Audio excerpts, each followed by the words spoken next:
अस्सलामुअलैकुम। क्या आप जानते हैं कि रेडियोलॉजी को मेडिकल की आँख क्यों कहा जाता है? इसकी वजह यह है कि इसके बगैर किसी भी बीमारी की तशख़ीस मुमकिन नहीं।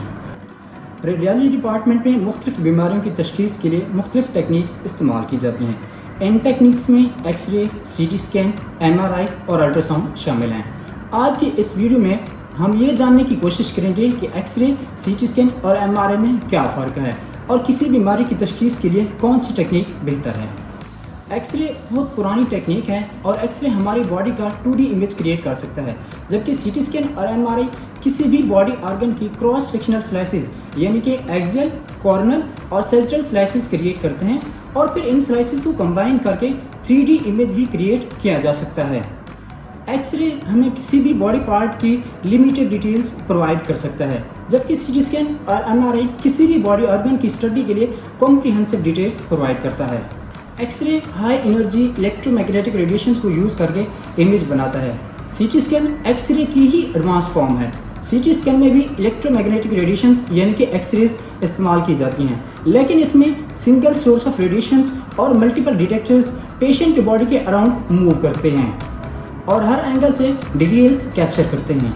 अगर हम MRI की बात करें तो MRI में स्ट्रॉन्ग मैग्नेटिक फील्ड को यूज़ करके इमेज जनरेट किया जाता है। MRI में एक्सरे के बजाय रेडियो वेव्स का इस्तेमाल किया जाता है।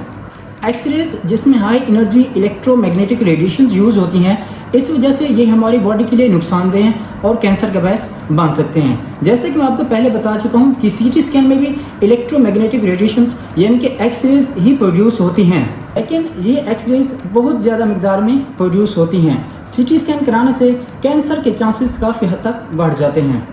आप इस तरह से अंदाज़ा कर सकते हैं कि एक सीटी स्कैन कराने से 300 एक्सरे के बराबर रेडिएशंस प्रोड्यूस होती हैं। लेकिन अगर हम बात करें MRI की, तो MRI में कोई इस तरह की रेडिएशंस प्रोड्यूस नहीं होती, क्योंकि MRI में स्ट्रॉन्ग मैग्नेटिक फील्ड प्रोड्यूस होती है और वो रेडियो वेव्स जनरेट करके इमेज जनरेट करती है। इस वजह से इसमें कैंसर के कोई चांसेस नहीं होते।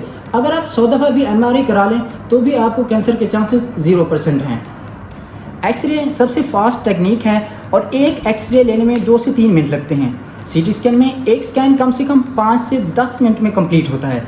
एक्सरे और सीटी स्कैन में मरीज़ के लिए किसी खास प्रिपरेशन की ज़रूरत नहीं होती, जबकि MRI चूँकि स्ट्रॉन्ग मैग्नेटिक फील्ड प्रोड्यूस करती है, इसलिए MRI करवाने से पहले मरीज़ से तसल्ली कर लेनी चाहिए कि उसकी बॉडी में कोई मेटालिक ऑब्जेक्ट जैसे कि मेटल इम्प्लांट, कोई पेसमेकर या फिर कोई स्टंट तो नहीं डला हुआ, क्योंकि MRI इनको अपनी तरफ खींच सकती है, जो कि मरीज़ की ज़िंदगी के लिए ख़तरा बन सकती हैं। अगर हम मरीज़ की कंफर्टेबिलिटी की बात करें तो एक्सरे और सीटी स्कैन में पेशेंट कंफर्टेबल फील करता है। MRI में बहुत ज़्यादा शोर होने की वजह से मरीज़ के कानों को नुकसान पहुंच सकता है। इसके अलावा MRI मशीन का फ्रेम इस तरह का होता है कि मरीज़ एंग्जाइटी फील करता है और क्लास्ट्रोफोबिक पेशेंट्स के लिए MRI बिल्कुल भी सूटेबल नहीं है। एक्सरे ज़्यादातर bone fractures, infections, lung condition की स्टडी के लिए बेस्ट टेक्निक है। इमरजेंसी सिचुएशन जैसे कि ट्रॉमा, ब्रेन हैमरेज और चेस्ट, एब्डोमेन और किडनीज़ की स्टडी के लिए सीटी स्कैन करवाते हैं। इसी तरह ज़्यादातर ट्यूमर्स की स्टडी के लिए भी सीटी स्कैन करवाया जाता है। सॉफ्ट टिश्यू की स्टडी के लिए जैसे कि मसल्स, जॉइंट्स, टेंडन्स, लिगामेंट्स वगैरह की स्टडी के लिए MRI बेस्ट टेक्निक है। कुछ सपल लीजन्स होती हैं जो कि सीटी स्कैन में क्लियर नहीं हो पाती, तो उसके लिए भी MRI करवाया जाता है। आज के इस वीडियो में इतना ही। मज़ीद इस तरह की इन्फॉर्मेटिव वीडियो के लिए हमारे साथ जुड़े रहिए। अल्लाह हाफिज़।